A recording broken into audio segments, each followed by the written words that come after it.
अस्सलाम वालेकुम दोस्तों, तो कैसे हैं आप सब। उम्मीद है सब खैर व आफियत से होंगे। दोस्तों आज हम सैर करेंगे दुनिया के खूबसूरत तरीन ज़मीन बंद मुल्क की, जिसे यूरोप का दिल कहा जाता है। इसी मुल्क से ही पहली जंग अजीम शुरू हुई थी और यहाँ से ही रोमन एम्पायर का आगाज हुआ था। इस मुल्क को यूरोप का कसाई मुल्क भी कहा जाता है और यहाँ पर ही ड्रैकुला को सुल्तान मोहम्मद फातेह ने फांसी दी थी। इस मुल्क के लोग निहायत खुश अखलाक, मेहमान नवाज और गधी का दूध बहुत ज्यादा पीते हैं। तो दोस्तों आइए आपको ले चलते हैं यूरोप के खूबसूरत मुल्क सर्बिया की एक शानदार सैर पर। लेकिन इससे पहले अगर आपने अभी तक हमारा चैनल सब्सक्राइब नहीं किया तो कर लें, ताकि हमारा ये सफर मोहब्बत भरा और खुशगवार रहे। तो सबसे पहले आपको बताता चलूं, इस मुल्क का ऑफिशियल नाम रिपब्लिक ऑफ सर्बिया है। सर्बिया वस्ती यूरोप का एक जमीन बंद मुल्क है और इसे यूरोप का दिल भी कहा जाता है। एक वक्त था कि ये कभी अजीम सल्तनत उस्मानिया का भी एक अहम हिस्सा रहा था। अगर हम इसके रकबे की बात करें तो इसका कुल रकबा तकरीबन 88,499 मुरब्बा किलोमीटर है और ये रकबे के लिहाज से दुनिया भर में 111वें नंबर पर आता है। सर्बिया की सरहदें कोसोवो, बुल्गारिया, हंगरी, मकदूनिया, रोमानिया, क्रोएशिया, बोस्निया और मोंटेनेग्रो से जा मिलती हैं। इसकी कुल आबादी तकरीबन 68 लाख है और ये आबादी के लिहाज से दुनिया भर में 108वें नंबर पर आता है। यहाँ पर रहने वाले लोगों में से 84.4% मकामी सर्बियन, 2.6% हंगरियन, 2.2% बोस्नियन, 1.2% रोमानियन नस्ल के लोग, जबकि 9.6% दूसरी नस्लों के लोग भी आबाद हैं। यहाँ की 62% आबादी शहरों में, जबकि बाकी 38% देहातों में ही रहती है।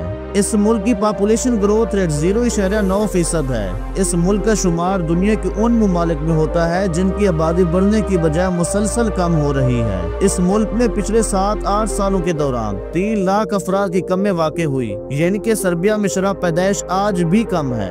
अगर इस मुल्क के लोगों के मज़हब की बात की जाए तो सर्बिया का सबसे बड़ा मजहब रोमन कैथोलिक है। इस मुल्क की 85% आबादी इसी मजहब पर अमल करती है। इसके अलावा यहाँ 5.2% लोग मुसलमान, 3% हिंदू और बौद्ध मत और 1% के करीब यहाँ यहूदी आबाद हैं। इसके अलावा यहाँ 5% ऐसे लोग भी पाए जाते हैं जिनका किसी भी मजहब से कोई ताल्लुक नहीं है और इसके अलावा भी और कई मजहब के लोग रिहाइश पजीर हैं। सर्बिया का दारुल हुकूमत बेलग्राद है, जो कि एक निहायत ही खूबसूरत शहर है। इस शहर को सर्बिया का फख्र भी कहा जाता है और कुछ लोग इसे बगदाद भी कहते थे। तारीख दानों के मुताबिक यहाँ इंसानी आबादकारी का अमल 7,000 साल पहले हुआ था। ये शहर दुनिया के कदीम तरीन शहरों में शुमार होता है। ये शहर कुल 360 मुरब्बा किलोमीटर रकबे पर फैला हुआ है। इस शहर में तकरीबन 11 लाख अफराद रिहाइश पजीर हैं और आबादी के लिहाज से भी ये सर्बिया का सबसे बड़ा शहर है। इस शहर की नाइट लाइफ भी मशहूर है। कुछ लोगों का कहना है कि लंदन और न्यूयॉर्क जैसे शहर भी इसकी नाइट लाइफ का मुकाबला नहीं कर सकते। सर्बिया दुनिया में ब्लैकबेरी पैदा करने वाला दुनिया का सबसे बड़ा मुल्क है। पूरी दुनिया का 95% ब्लैकबेरी इस मुल्क से ही हासिल किया जाता है। इसके अलावा सर्बिया यूरोप समेत दुनिया के कई ममालिक को ब्लैकबेरी एक्सपोर्ट भी करता है। हालिया रिपोर्ट्स के मुताबिक सर्बिया दुनिया में खुश्क फ्रूट्स एक्सपोर्ट करने वाला दुनिया का सबसे बड़ा मुल्क बन चुका है। आप लोगों को इस मुल्क की एक और दिलचस्प बात के बारे में आगाह कर दें कि पूरी दुनिया पर हुकूमत करने वाले 20 से ज्यादा बादशाहों की पैदाइश भी इसी मुल्क में हुई थी, यानी कि रोमी सल्तनत के 24% बादशाह इसी मुल्क से ताल्लुक रखते थे। इन सब में सिकंदर आजम सबसे काबिल जिक्र है। सर्बियन जबान इस मुल्क में सबसे ज्यादा बोली जाने वाली जबान है। साथ ही ये सर्बिया की कौमी और सरकारी जबान का दर्जा भी रखती है। अल्बानियन, हंगरियन, रोमानियन और क्रोएशियन सर्बिया में दीगर बोलने वाली अहम जबानें हैं। इन जबानों के अलावा इस मुल्क में और भी बहुत जबानें बोली और समझी जाती हैं, जिनमें इंग्लिश सर फहरिस्त है। दोस्तों आमतौर पर गधे का जिक्र बेवकूफ़ी के मानी में किया जाता है, लेकिन गधे की अहमियत का अंदाजा आप इस मुल्क की पनीर से लगा सकते हैं। जी हाँ, इस मुल्क में गधी के दूध से पनीर तैयार की जाती है, जिसमें बकरी और गधी का दूध मिलाया जाता है और इसे पोल चीज कहा जाता है। ये दुनिया की सबसे महंगी तरीन पनीर है। इसके 1 किलोग्राम पनीर की कीमत तकरीबन $1700 है, जो कि पाकिस्तानी करेंसी में 5 लाख रुपए बनते हैं। और पूरी दुनिया में सबसे ज्यादा ब्यूटी प्रोडक्ट भी इसी मुल्क में ही बनाए जाते हैं। और दिलचस्प बात यह है कि इन प्रोडक्ट्स में ज्यादातर अशिया गधी के दूध से ही तैयार किए जाते हैं और इन लोगों का मानना है कि गधी का दूध इस्तेमाल करने से कुदरती खूबसूरती में इजाफा होता है। इस इसी वजह से इस मुल्क में गधी के दूध की कीमत भी लाखों रुपए में है। इसके महंगा होने की एक वजह ये भी है कि गधी एक दिन में सिर्फ 2 किलो दूध देती है और इस पनीर को बनाने के लिए 25 किलो दूध दरकार होता है। दुनिया का सबसे छोटा दरिया भी इसी मुल्क में मौजूद है जिसका नाम ईयर है। इसी ईयर इसलिए कहा जाता है क्योंकि इसकी लंबाई सिर्फ 365 मीटर है। दोस्तों, पहले पैर सर्बिया में सियाहत का शोबा ना होने के बराबर था, लेकिन अब इस मुल्क में हर साल सियाहों की बहुत बड़ी तादाद सैर करने के लिए आती है। इस मुल्क के लोग बहुत मेहमान नवाज और खुश अखलाक हैं। इन लोगों का मानना है कि अगर आप मेहमान से नाराज हो जाएं, तो खुदा आपसे नाराज हो जाएगा, और अगर आपने खुदा को खुश करना है तो पहले मेहमान को खुश कर लें। सर्बिया के लोगों को पूरी दुनिया में सबसे ज्यादा मेहमान नवाज समझा जाता है। इसी वजह से तो हर साल सियाहों की एक बड़ी तादाद इस मुल्क का रुख कर रही है। कभी एक वक्त था जब ये इलाका तुर्कों के जेर कंट्रोल था। यहाँ के लोग कुछ मुख्तलिफ हैं। जब आप उनसे पहली बार मिलेंगे तो आपको यकीन नहीं होगा कि ये आपकी उनसे पहली मुलाकात है। यहाँ के लोग काफी के बहुत शौकीन हैं और चाय से सख्त नफरत करते हैं। शायद ही इनकी कोई ऐसी सुबह हो जिस दिन ये काफी से अपने दिन का आगाज ना करें। यहाँ के लोगों की खुश मजाजी की वजह से बहुत से सियाह भी यहाँ आते हैं। इस मुल्क के लोगों को बहुत तख्लीकी भी समझा जाता है। इसी वजह से सरजमीन को साइंस के शौकीन अफराद की सरजमीन भी कहा जाता है, क्योंकि दुनिया के कई मशहूर साइंसदान इसी मुल्क में पैदा हुए। दोस्तों, आप लोगों ने अक्सर सुना होगा कि दुनिया का पहला क्लॉक स्विट्जरलैंड ने बनाया था, लेकिन ये बात दुरुस्त नहीं है। आज से तकरीबन 560 साल पहले सल्तनत उस्मानिया के दौर में दुनिया का पहला क्लॉक इसी मुल्क में इजाद किया गया था। दूसरे यूरोपीय ममालिक की निस्बत इस मुल्क का तालीम का निज़ाम भी बेहतरीन है, और यही वजह है कि इस मुल्क में 99% लोग पढ़े लिखे हैं और यहाँ तालीम 12वीं जमात तक बिल्कुल फ्री मुहैया की जाती है। और ये मुल्क अपने GDP का 7.6% हिस्सा तालीम पर खर्च करता है, जबकि इसका अपना GDP तकरीबन 191.561 बिलियन डॉलर है और इस लिहाज से दुनिया भर में 80 नंबर पर आता है, जबकि इसका फीसद GDP $30,000 है, यानी कि इसके लोग अमीर तरीन ममालिक की फहरिस्त में 60वें नंबर पर आते हैं। इस मुल्क का 58% रकबा काबिल काश्त है। सर्बिया में बड़े पैमाने पर ज़राअत का शोबा भी मौजूद है। मुल्क की मजबूत मईशत में ज़राअत का अहम किरदार है। इस मुल्क में काश्त होने वाली फसलों में सूरजमुखी, शकरकंदी और आलू शामिल हैं। इस मुल्क में हजारों एकड़ पर सेबों और ब्लैकबेरी के बागात भी मौजूद हैं। सर्बिया की 35% आबादी का रोजगार इसी शोबे ज़राअत से वाबस्ता है। दोस्तों, सर्बिया के 30% रकबे पर जंगलात भी मौजूद हैं। इस मुल्क की एक और दिलचस्प बात यह भी है कि सर्बिया के पहाड़ों में ऐसे गोल शक्ल के पत्थर भी दरियाफ्त हुए हैं जिनके बारे में कुछ भी नहीं मालूम। कहा जाता है कि ये पत्थर लाखों साल पुराने हैं, मगर हैरानी वाली बात यह है कि उस जमाने में इंसान इस तरह के गोल पत्थर आखिर किस तरह तराशते थे। इस मुल्क में 7 के करीब नेशनल पार्क भी मौजूद हैं, जहां पर दुनिया के नायाब और खूबसूरत तरीन परिंदे और जानवर भी पाए जाते हैं। इस मुल्क के कुदरती वसाइल में गैस, कोयला, तांबा, कॉपर और लोहा शामिल हैं। सर्बिया और ममालिक की लिस्ट में भी शामिल है जहां अक्सर जलजले आते रहते हैं। दुनिया का सबसे अजीब और गरीब गांव भी इसी मुल्क में मौजूद है, जिसका नाम गोस्सा है।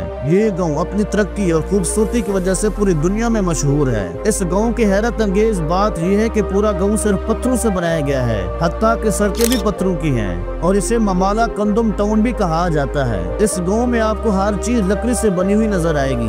ये गांव एक फिल्म की शूटिंग के लिए बनाया गया था और आज तक आबाद है। दोस्तों, क्या आप जानते हैं कि वैम्पायर एक लफ्ज सर्बियन जबान से ही निकला हुआ लफ्ज है, जिसे ब्राम स्टोकर ने अपने नावल ड्रैकुला में लिखा। अब मैं आपको बताता चलूं कि असल में ड्रैकुला कौन था। ड्रैकुला का असल नाम व्लाड था और उसकी पैदाइश 1431 में लासीचा में हुई थी। उसके वालिद लासीचा के बादशाह थे जिनका लकब ड्राकेल था और ड्रैको का मतलब था ड्राकेल का बेटा।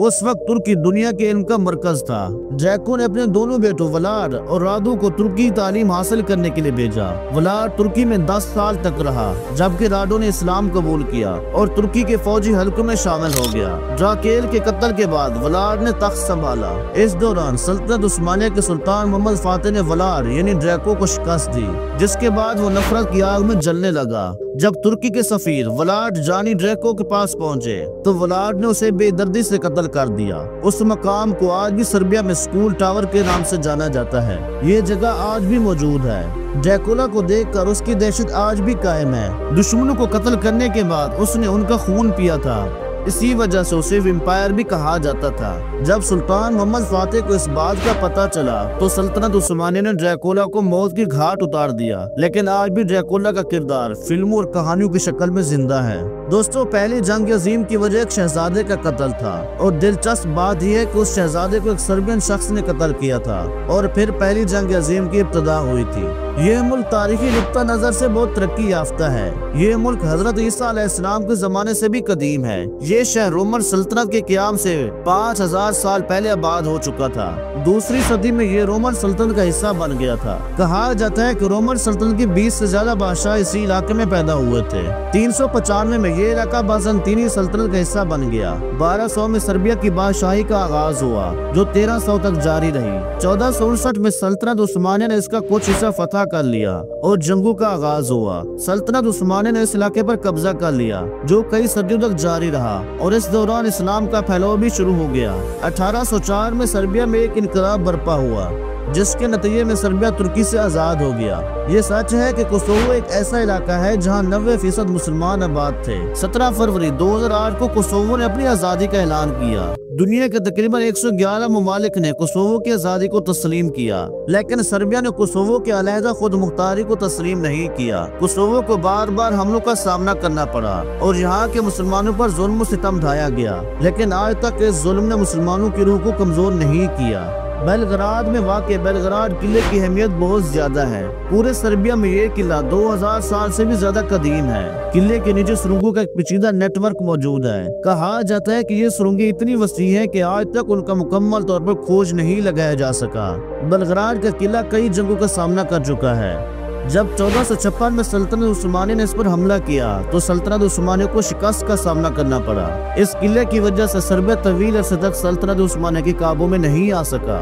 यहाँ एक दिलचस्प बात बताता चलूं, रोमन बादशाह कुस्तुनतीन आजम ने सबसे पहले बेलग्राद के किले के करीब सल्तनत में ईसाईयत मुतारिफ कराई थी और इस्तांबुल का पुराना नाम भी इसी बादशाह के नाम पर रखा गया था, जिसे उर्दू में कुस्तुनतुनिया कहा जाता है। आज भी ये किला अपनी असली हालत में मौजूद है, जहाँ लोग न सिर्फ तारीख का मुशाहिदा करते हैं बल्कि इसके खूबसूरत बागात और दरिया डनूब के हसीन मनाजिर का भी लुत्फ उठाते हैं। सियाह इन सुरंगों को देखने के लिए भी आते हैं और कहा जाता है कि इन सुरंगों से अजीब व गरीब आवाजें भी आती हैं। इस बात में कितनी हकीकत है ये कोई नहीं जानता। दोस्तों, सर्बिया में शादियों की रसूमात भी अजीब व गरीब होती हैं। यहाँ शादी की रसूमात भी बहुत मुनफरद है, जिसमें सबसे मुनफरद रिवायत दुल्हन को खरीदने का होता है। इसमें दुल्हा दुल्हन के घर जाता है और मजाक के तौर पर दुल्हन की हारीदारी की रस्म अदा करता है, जिसमें दुल्हन कहती है हारीदारी और दरवाजा बंद कर देती है और शादी चर्च में की जाती है। इसके अलावा शादी में एक केक भी काटा जाता है और सब खुशी खुशी डांस भी करते हैं। और इसी सरजमीन से दुनिया के मशहूर साइंसदान निकोला टेस्ला का जन्म हुआ था, जिनके नाम पर आज भी टेस्ला कंपनी मौजूद है जो इलेक्ट्रिक गाड़ियां तैयार करती है। सर्बिया में बेहतरीन ट्रांसपोर्ट का निजाम भी मौजूद है। यहाँ के रोड खुले और साफ सुथरे हैं। इसके अलावा इस मुल्क में रेलवे का भी बेहतरीन निजाम मौजूद है। आप लोगों को ये जानकर हैरानगी होगी कि इस मुल्क में जदीद लिफ्ट और ट्रेनें भी चलती हैं। वॉलीबॉल, बास्केटबॉल और टेनिस सर्बिया के मकबूल तरीन खेल हैं और बड़े शौक से खेले जाते हैं। और टेनिस के मशहूर खिलाड़ी नोवाक जोकोविच का ताल्लुक भी इसी मुल्क सर्बिया से है। तो दोस्तों, ये थी यूरोप के दिल में वाक़ मुल्क सर्बिया की एक शानदार और दिलकश सरजमीन की खूबसूरत सैर का पहला हिस्सा। उम्मीद है ये सैर भी आपको पसंद आई होगी, इसलिए इस वीडियो को लाइक और शेयर करें और कमेंट्स में अपनी कीमती राय का इजहार भी करें। अल्लाह निगहबान।